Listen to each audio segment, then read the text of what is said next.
अब हम आते हैं Indian institute of medical sciences case के ऊपर।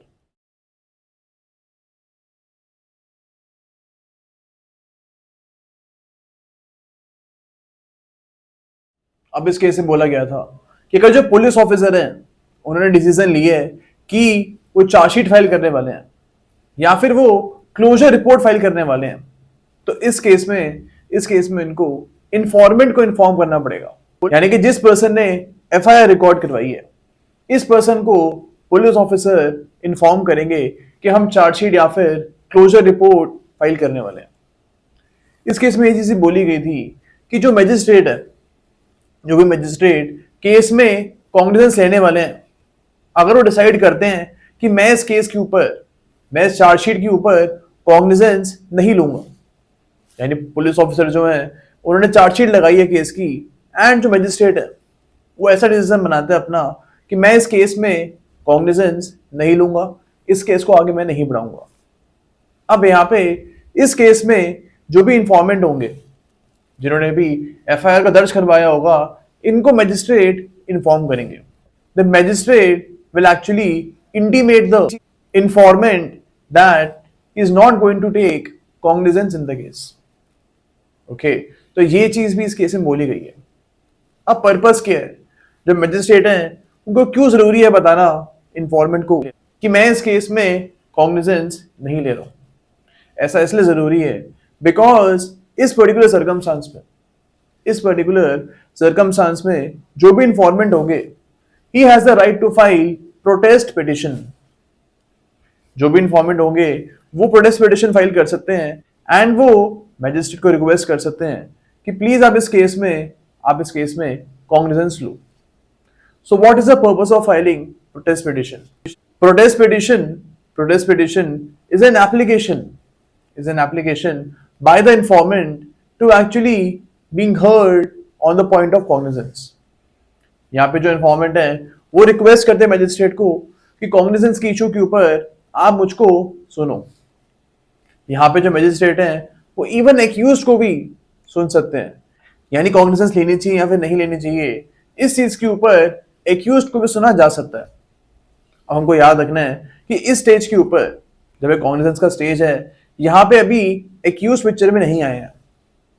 फॉर्मली एक्यूज जो है वो पिक्चर में तब आएंगे जब केस में कॉग्निजेंस ले ली जाएगी एंड उसके बाद अगर इशू ऑफ प्रोसेस होता है, उसके बाद ही जो एक्यूज्ड हैं वो पिक्चर में आते हैं। बट स्टिल यहाँ पे कॉग्निजेंस के इशू के ऊपर एक्यूज अगर चाहे तो अपनी बात रख सकते हैं। प्रोटेस्ट पिटिशन जो है वो उन्हीं मैजिस्ट्रेट के सामने फाइल होगी जहां पे चार्जशीट प्रेजेंट हुई है। You will write this that protest petition will be filed in the court of the same magistrate, in whose court the charge sheet has been filed.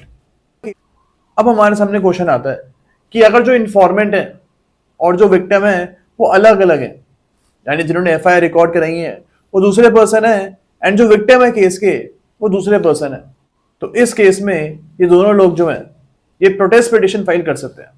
यानी in this particular case the locus स्टैंडाई to file the petition rests with both the informant as well as the victim। तो यहाँ पे दोनों ये petition को file कर सकते हैं। लोकस स्टैंडाई का ये मतलब होता है कि कौन से लोग कोर्ट में आके इस पर्टिकुलर केस में पिटिशन फाइल कर सकते हैं। अब अगर प्रोटेस्ट पिटिशन फाइल करने के बाद भी मैजिस्ट्रेट जो है वो केस में कॉग्निजेंस नहीं ले रहे हैं, तो यहाँ पे you can file the revision application file कर सकते हो against the order of protest petition. अब अगर प्रोटेस्ट पिटिशन फाइल हुई है तो यहाँ पे जो मैजिस्ट्रेट हैं वो कॉग्निजेंस ले सकते हैं उसके बाद। यानी अगर प्रोटेस्ट पिटिशन के बाद मैजिस्ट्रेट को लगता है कि यस इस केस को आगे बढ़ाना चाहिए, यहाँ पे कॉग्निजेंस लेनी चाहिए, तो जो मैजिस्ट्रेट हैं वो कंप्लेंट के ऊपर भी कॉग्निजेंस ले सकते हैं under section number 190 clause 1 A of CRPC and जो हमारी न्यू BNSS है उसका सेक्शन नंबर 210 क्लॉज 1 ए के अंडर आप यहाँ पे कॉग्निजेंस ले सकते हो on the basis of complaint.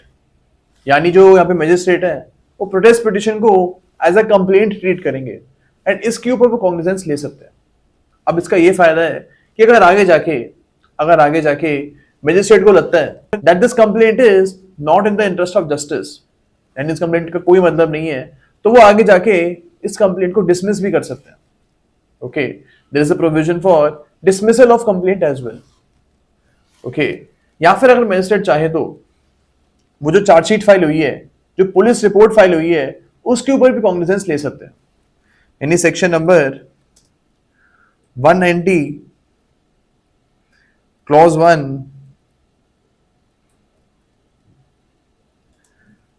B of CRPC जो है, यानी पुलिस रिपोर्ट के ऊपर भी मैजिस्ट्रेट यहाँ पे कॉग्निजेंस ले सकते हैं। And obviously section number 210 clause 1 B part जो है BNSS का, वहां पे भी सेम प्रोविजन गिवन है। तो हियर वी कैन सी कि मैजिस्ट्रेट चाहे तो इधर प्रोटेस्ट पिटिशन को कंप्लेंट मान के उस पर कॉग्निजेंस ले सकते हैं, या फिर पुलिस रिपोर्ट के ऊपर वो इस केस में कॉग्निजेंस ले सकते हैं। ओके, तो ये कुछ हमारे पास सिनेरियो है कि प्रोटेस्ट पिटिशन कौन से केस में फाइल हो सकती है और कैसे फाइल हो सकती है। ओके, तो इस केस में हमको ये चीज के बारे में बताया गया था। ओके।